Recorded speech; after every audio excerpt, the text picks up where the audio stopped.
Hello, everybody. It is Monday, the 9th of October. Now, something has just clicked into place for me, completely clicked into place. And that is why the spiritual path, and that is a path of connecting to other consciousnesses, why that path is so extremely dangerous. And it is a very dangerous path. And I will call this, it's Satan's warning. Yeah? Because that is our fear that warns us of danger. That is our angel, our guide speaking to us. And it has been speaking to me the entire time, don't go there. Yeah? And it has just become, through a conversation, through comments I had in the last video, it has just become totally clear to me what the problem actually is, pinpointing, really coming to the point of the problem. So let me start just one more time from the beginning, especially to those that might come to my channel now for the first time. The Bible is an occult and an esoteric text. Yeah? It is occult in that the meaning of something is hidden in a word, in a label. It's been given a label. And esoteric means it's known by only a few, which means it is only fully understood by those that know the true meaning of the label. Yeah, so they're speaking in code, so to speak. Now, God is a label that describes something that is spirit. That means it describes something that has no solid form of its own. Now, for God, every time you read God, read intention. There is an intention. So, and then God creates man in his image, and that is the only way that God can take form. And yeah, I think I would use the word possession, because it is a possession. It's been possessed, and it starts to rule over you. So an intention, yeah, takes over a man and becomes the fullness of him. Yeah? And then that man is possessed by that attention. That's all he can think, that is all he can do, that is all, that is his life. That becomes him. So then you become the full image of a spirit. And that's the only way that a God can take form in us, through us. We are becoming his form, the form of the intention. Like Klaus Schwab is the fullness of an intention. That's all he is now. And he's not a human being in any other way. People like that, they're no longer human beings in any other way. They're just that. So if we take that as a foundation, that is what I think. That is how I interpret this. And out of that, a lot of the text, you really need to see if that makes sense in the rest of the text, if you can see it working in the rest of the text. To me it does. Anyway, so we're at that point. Yeah? God is spirit, it is an intention that will create man in his image. And man will become. And that's the only way God can take solid form. And that would be in us, or if there are other beings in other worlds that have created other worlds, then the same is true for them. They also work on intentions that create their worlds. Now, And here comes the giving and receiving of knowledge on a spiritual pathway, or by connecting through to another world. Now, as I said, we do not perceive the worlds as solid. And then people go around, oh, they're spiritual beings, they're energy beings, they're not solid like us. No. Here comes Plato's cave. You're going into another light, into another energy that is unfamiliar to you, where you cannot make out the forms. That's what happens when the prisoner gets out of Plato's cave. He's blinded by the light for a long period of time, until the forms start taking shape, until he becomes familiar to the light, or let's say the energy of that world. And again, the energy is created by desires, by intentions, that's what creating the world. It's unfamiliar to you, so you cannot fully make it out. You're going into unknown, or only partially known to you. And you know according to yourself. So they're different from you. That's the first thing, they're different from you. Now, in the comment, my friend said that those that had near-death experiences said that they do not fully give us all of their knowledge. And here is, they do not fully reveal themselves to us. Again, that is probably why it does not take a fully solid form. It is not fully revealed to us. And the understanding of it is not fully given to us. They're withholding something.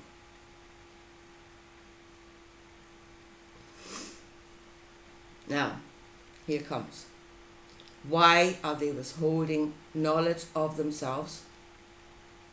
Knowledge that they have. Why do they impart to us only partially knowledge of themselves, knowledge that they have? And that could have two reasons.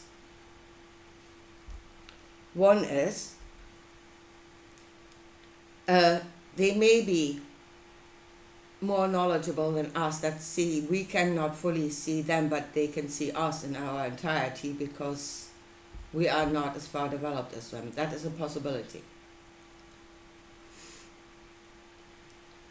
And you may withhold knowledge or give knowledge to serve. Yeah? Even the withholding of knowledge could have good intentions, because this being that we are is not ready to have that knowledge, would not be able to handle that knowledge according to the state of our development. Yeah? If you give a 5-year-old the knowledge of how to work a bulldozer and give him the key, that is not a good idea. Because in its development, a 5-year-old will not be able to take the responsibility of driving a bulldozer. So yeah, it could be done. Even giving of knowledge and withholding of knowledge could be done for good reasons. And it could be done out of love. Yeah? But at the same time, the giving of knowledge or the withholding of knowledge could be done out of nefarious reasons. And here's again the intention that rules in that sphere or in that world. And if that intention is to rule over, to have dominion over something, to, in a way actually create man. You could create man that way. Because, if we go there as children, not knowing ourselves, then it could be a case of give me a child of the age of I don't know what we are, and I'll give you back the man. Through I teach him what is what, and then I create the man. And then if you are the intention of ruling over, you can create something that will serve you. You could create that being.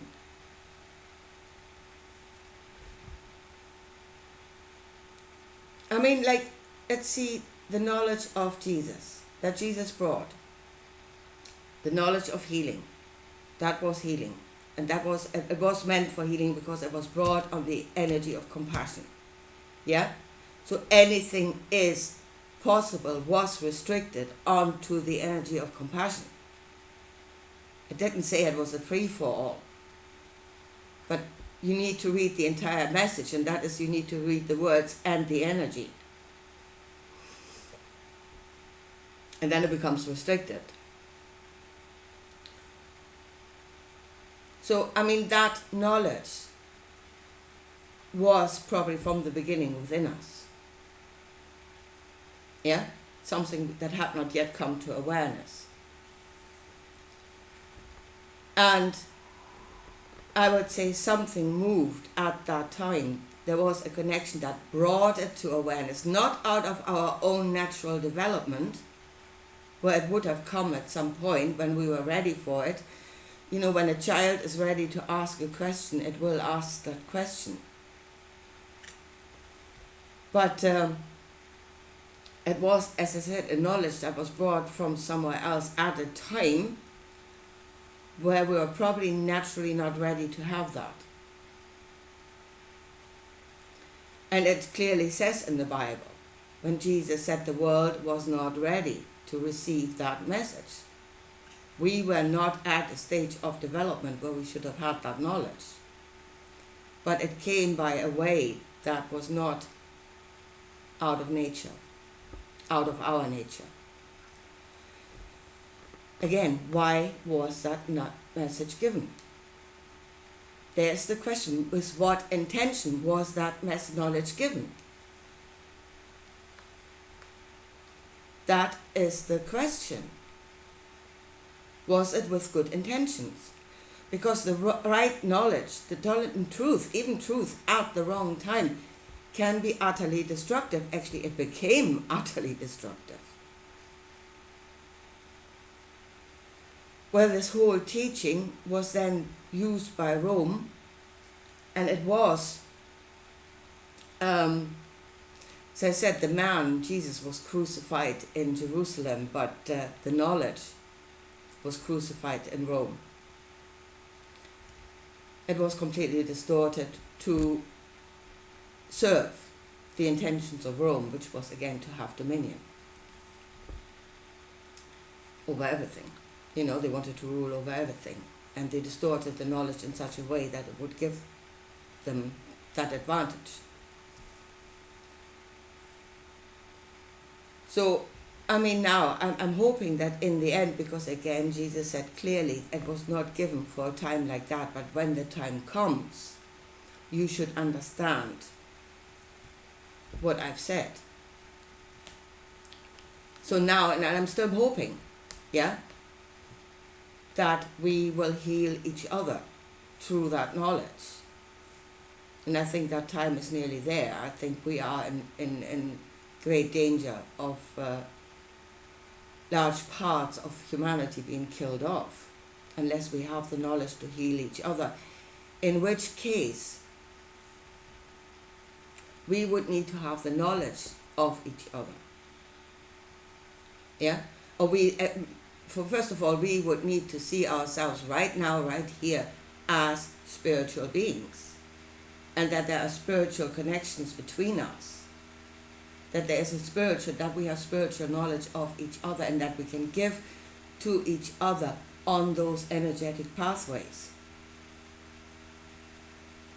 But then we would need to see ourselves as spiritual beings here and now to start with, which most don't. They say we're just solid here.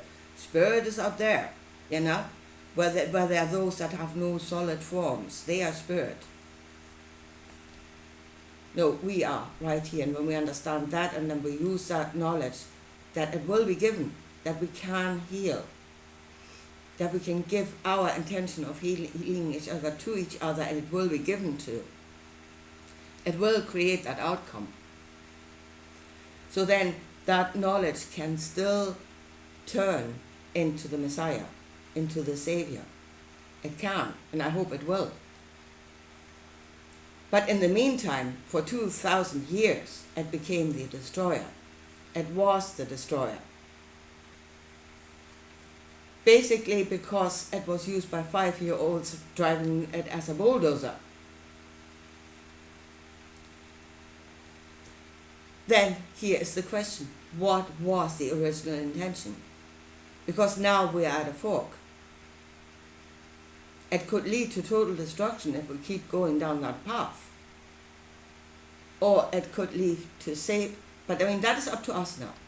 That is our decision. How do we use our knowledge? But what was the intention to God, of God, those gods that brought the knowledge? What was their intention to start with? And if you see again in the Bible that God does create man so the man should have dominion over the world, then God is that intention, that desire to have dominion over the world. And man becomes that.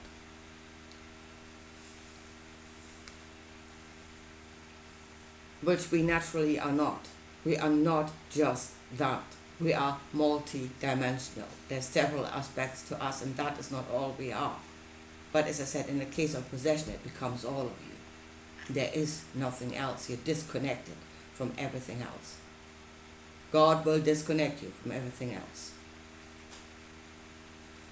So, and here's then my question. This can work both ways. It's a two-edged sword. It was given at a time where we were obviously not ready to receive it. Why? What it has done is work destruction for 2,000 years. So what was the original intention? And here's the thing, if every time somebody does that, that is to say they go and connect to another realm, to another world, to another sphere, and they bring back knowledge. First of all, with what intention was that knowledge given? And if you say, and if my friend said, and I say, you cannot fully see them. So they was holding knowledge of themselves, their knowledge. For what reason? Is it because that knowledge would be dangerous to you at this stage of development? Do they only give you what, because they know you and they know what will serve you? Are they benign beings? Are they benign beings that do this with good intentions? Or are you entering into a sphere where the knowledge is being withheld, or what knowledge is partially given with the intention that it would lead you to destruction, and once you are in destruction, something has to come and save you, and that is when they come to rule over you. And then my last question, this is, are you able to tell the difference? If you are entering into one of those spheres, are you able to discern with what intention that knowledge is being given? Do you know good and bad, basically? Do you know good and bad? Will you be able to tell? In any sphere you enter into, you can only partially see it. You are not aware of the fullness of the truth. You cannot see the full face of God.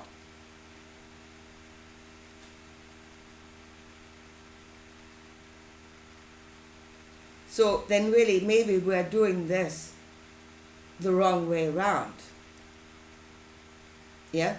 We're being driven, or our curiosity, and that is what kills a cat in some cases, into to go that path. And we are being given a knowledge. And in the end, I think most of us, or most that do that go with the intention of, I want to have higher knowledge, which is completely undefined. Yeah? I just want to know the higher realms. And then, again, if you think it's all one, it's fine. But if you know there is more than one, then you have no idea where you're going. You have no clear intention of yourself.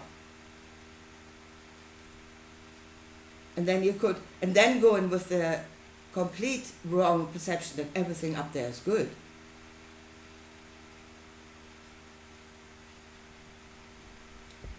Then that is a very dangerous path. But what if we were an intention ourselves? That is to say, we need to be an intention that is a grown-up. Something that knows itself and that has an intention, and we should have intention obviously for knowledge that is good for us, something that would serve us. And then we go there as adults, knowing ourselves and knowing what it is we're looking for and knowing exactly what knowledge we're bringing back and what it should serve.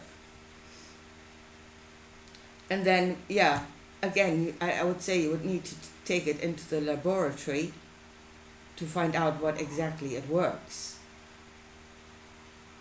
Again, it may still be given by for nefarious reasons. But then you should not trust that knowledge right from the start, but you need to think about it and see what it would work in this world, to see if it's good or bad. Again, that is something people do not do. They take the knowledge, they take it as the only truth, because it came from a heaven, and then if you think there is only one, and only one God, then it must be the one and only truth, and we must all do according to it. And that's looking at the whole thing the completely wrong way. But here is the question of the knowledge of good and bad. If we eat of the tree of knowledge, and that is entering into the spheres that contain knowledge by other beings. We are entering into the garden of knowledge where there are many trees and all have knowledge according to themselves. That's eating of the trees of knowledge.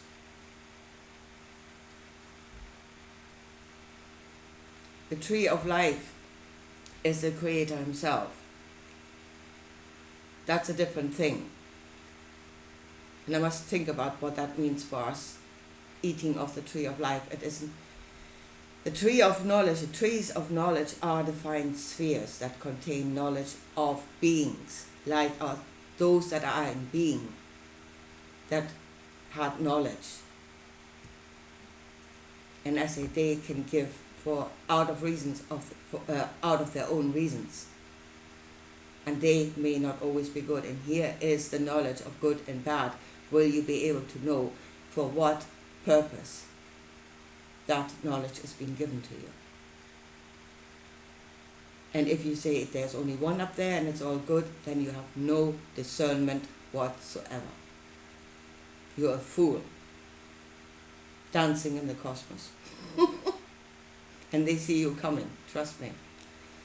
Anyway, I leave it at that for today, and I talk to you again soon. Bye.